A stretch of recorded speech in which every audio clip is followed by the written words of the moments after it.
So I want to welcome back this morning our election panel, political strategist Amanda Alvaro, former Deputy Conservative leader Lisa Raitt. I have questions for you. And former NDP MP Craig Scott. The three of you, I appreciate you being here in studio this morning. Quick roundup, who's had more than 3 hours sleep? No hands raised. Everybody's been up all night.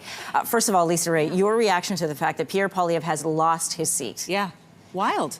I mean, I called a lot of people yesterday because, of course, the number one question I was going to get yesterday was, is there a danger of him not winning his seat? I got assurances from top to bottom, not possibility, it's not going to happen, don't worry about it. And then not once was he in the lead last night.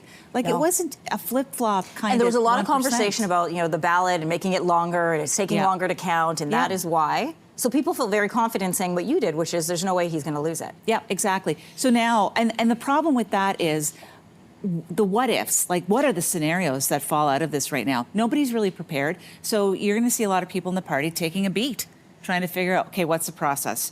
The caucus, are they going to be able to say whether or not they want to have him stay on as leader? Are they going to take that power for themselves? Membership's got power because there's an automatic review of leadership if there's a loss in a federal election. When's that going to happen? Well, the leader calls when the next convention is. So there's a lot of steps. Well, there's scales to figure out too, right? Because he's got these incredible numbers. They've got these incredible gains.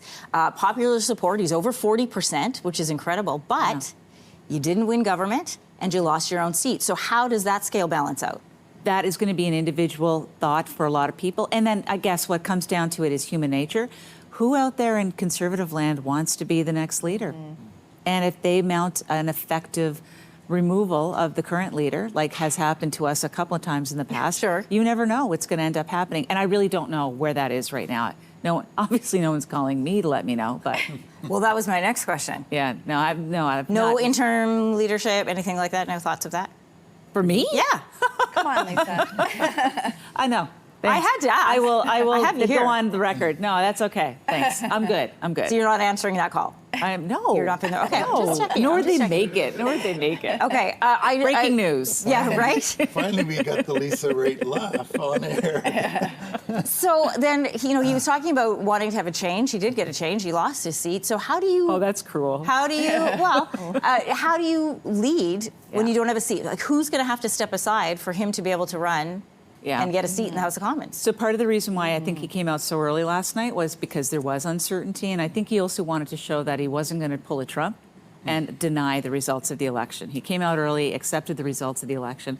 So I guess right now the softness of his message kind of intimates that maybe he's going to try to soften his image and see whether or not that's going to be something that works. And he's going to akin it to what happened in 2004 and 2006. In 2004, Stephen Harper lost, and it was a slim majority for Paul Martin. But over the next 2 years, he was able to put it together so that in 2006, he got a minority, 2008, he got a minority, and then he finally got a majority. But that's a long haul. Yeah, we have two other storylines that we want to get to this morning, though. I could keep asking you questions about this one. Collapse of the NDP, that was really the big story of the night. We saw, like, in Windsor West, 23 years, Brian Massey gone. What happened there, Craig? Not just in that riding, but across the country. What happened? Well, what happened is what we saw happening in the polls for 5, 6, even before the election starts, 7 weeks. We knew this was coming in terms of a serious decimation of the vote. And the big question was whether or not we were going to be able to get to 12 in an official party status. Look, the Liberal surge generally accounts for everything, which is running up the numbers in a way that the Liberals could take some ridings, say Hamilton Centre, and in other ridings, running them up enough for the Conservatives to come up the middle. So Peter Julian lost his seat.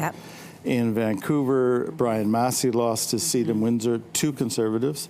I believe one of the, if I'm not mistaken, whether one of the Winnipeg ridings might have, anyway, there were 3 or 4 at least that went that way.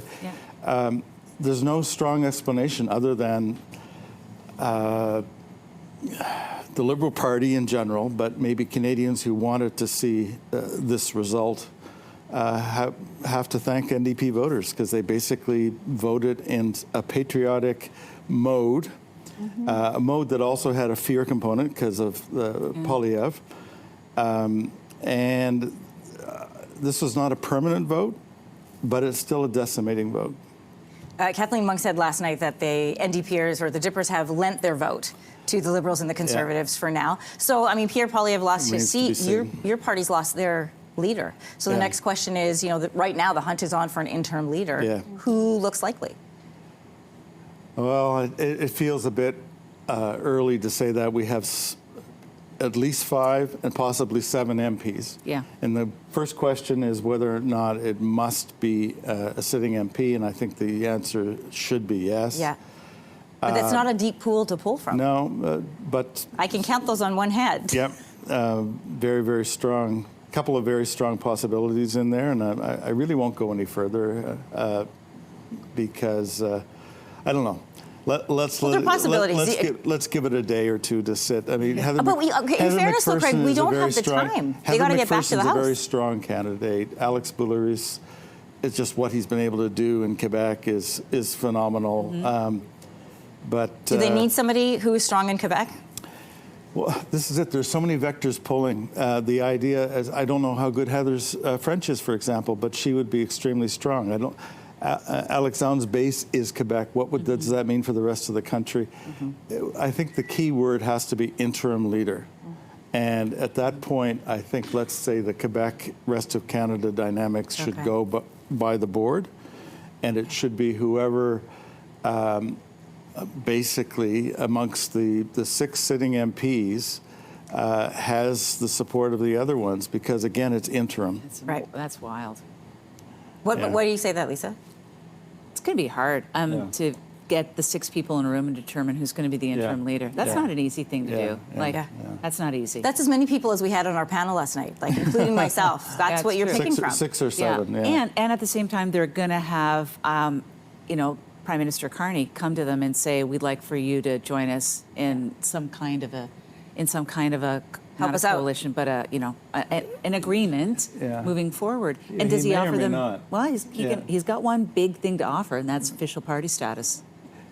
Official party status by way of changing the Parliament of Canada Act. Yeah. Because you'd have to have a legislative... You have to have 12. They're sitting at... It's not just House rules. It's the Parliament of Canada Act that indicates 12 as the recognized status. Oh, It can be that's an interesting changed. strategy. It's a lot of money. It can be changed. I have to bring Amanda into this. Of course, the other story is Mark Carney wins. Yes. He comes in, he's Prime Minister for 9 days, he campaigns for 6 weeks, he's the Prime Minister again. Yeah.